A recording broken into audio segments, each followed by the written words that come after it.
मित्रांनो, गेल्या 9 महिन्यापासून जे इस्रायल आणि हमास यांचं जे युद्ध गाझापट्टीमध्ये चाललंय, ते युद्ध आता भयानक स्वरूप घेणार आहे. आणि हे युद्ध इस्रायल, हमास, गाझापट्टी, फिलिस्तीनपुरतं मर्यादित न राहता सबंध मिडल ईस्टभर येत्या काही दिवसांमध्ये पसरणार आहे.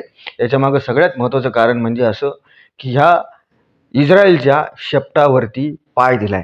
मित्रांनो, झालं असं, की 2 दिवसापूर्वी इस्रायलच्या ताब्यात असलेली जी गोलान हाईट्स आहे, जी गोलान हाईट्स काही वर्षांपूर्वी जसं सिरियाच्या ताब्यात होती.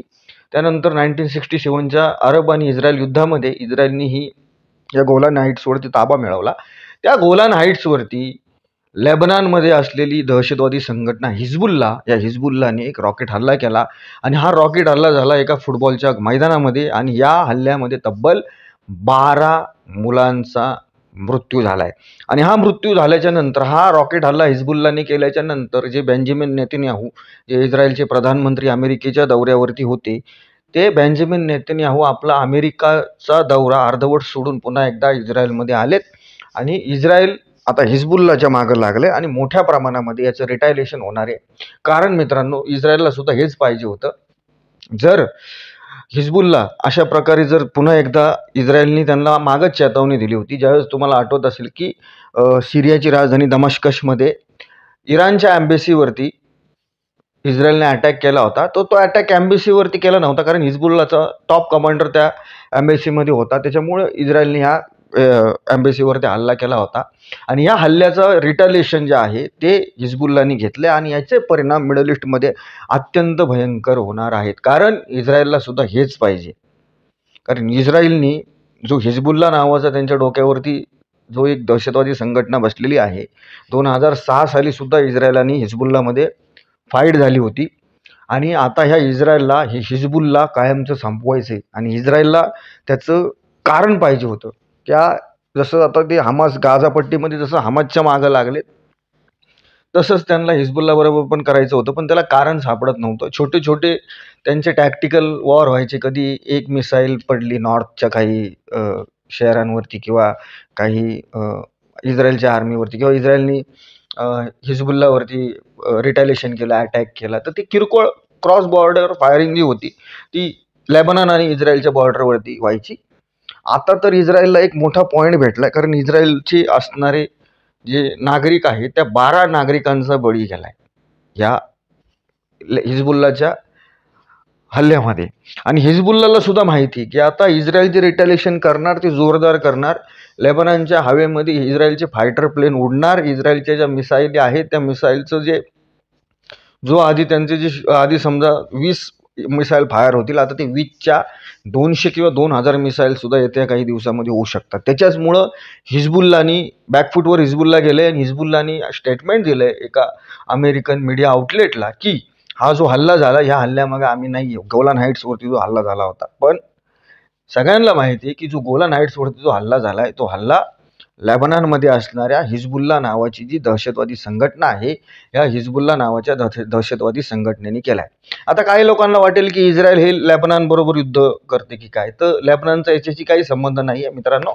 लेबनॉनमध्ये, खास करून साऊथ लेबनॉनमध्ये इराणची समर्थित असलेली हसन नसरुल्ला नावाचा एक माणूस आहे. ह्या हसन नसरुल्ला नावाच्या माणसाने 90च्या दशकामध्ये हिजबुल्ला नावाची जी शिया मिलिशिया ग्रुप आहे, जे शिया धर्मीय लोक असतात त्या लोकांची एक संघटना आहे, दहशतवादी संघटना हिजबुल्ला. आणि ही हिजबुल्ला लेबनॉनमध्ये पॉलिटिकल पार्टी पण आहे आणि हिजबुल्लाची मिलिटरी विंग पण आहे. पण हिजबुल्लाची मिलिटरी विंग एवढी स्ट्रॉंग आहे की लेबनॉनच्या आर्मीपेक्षा हिजबुल्लाची मिलिटरी विंग स्ट्रॉंग आहे. आणि त्यामुळं हा जो काही लोक म्हणतात की हा इस्रायल जो आता रिटालिएशन होतं हे लेबनॉनवरती होते, ते हे लेबनॉनवरती होत नाही आहे, हिजबुल्ला नावाच्या एका दहशतवादी संघटनेवरती होते. आणि हमासचा विषय वेगळा आहे, कारण हमासने गाझापट्टीमध्ये त्यांनी टनल बनवलं आहे. त्याच्यामुळे इस्रायलला गाझामध्ये हमासला म्हणजे संपवायला जवळपास 9 महिन्याचा काळ लागला आहे. आणि अजूनही हमासचं आणि इस्रायल आणि गाझापट्टीमधलं हे युद्ध चालू आहे. पण लेबनॉनचं तसं नाही आहे. साऊथ लेबनॉन हा मोकळा ढाकळा परिसर आहे. आणि आता इस्रायलला कारण भेटले. आणि ज्यांना इस्रायलचा इतिहास माहिती आहे, ज्यांना अरब इस्रायल वॉरचा इतिहास माहिती आहे, ज्यांना ऑपरेशन रेथ ऑफ गॉड माहिती आहे, त्या लोकांना माहिती आहे की इस्रायल जे रिटॅलिएशन करतं ते कशा पद्धतीने करतं. काही दिवसांपूर्वी तुम्हाला आठवत असेल की यमनवरती सुद्धा इस्रायलने अटॅक केला होता. याच्यामागं कारण होतं की यमनचे जे हुती रॅबल होते, या हुती रॅबल यांनी काही दिवसांपूर्वी इस्रायलच्या आकाशामध्ये मिसाईल सोडल्या होत्या आणि याचा रिटॅलिएशन इस्रायलने भयंकर स्वरूपामध्ये केलं. ते संपूर्ण जगाने 8च दिवसापूर्वी त्याचं संपूर्ण म्हणजे सगळे चित्र बघितलं होतं.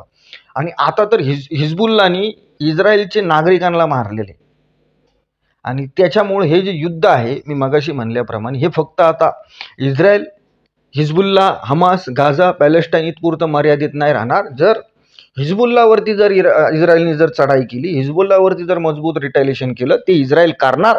तसं जर झालं तर याच्यामध्ये इराणसुद्धा पडणार आणि त्याच्यामध्ये जर इराण पडलं तर याच्यामध्ये सिरियासुद्धा पडणार, याच्यामध्ये इराकसुद्धा पडणार. म्हणजे जो मिडल ईस्टचा संपूर्ण जो एरिया आहे हा मोठ्या प्रमाणात डिस्टर्ब होणार आणि याचा परिणाम डायरेक्ट जागतिक अर्थव्यवस्थेवरती होणार, क्रूड ऑइलवरती होणार, पेट्रोलवर होणार, डिझेलवर होणार, गॅसवरती होणार.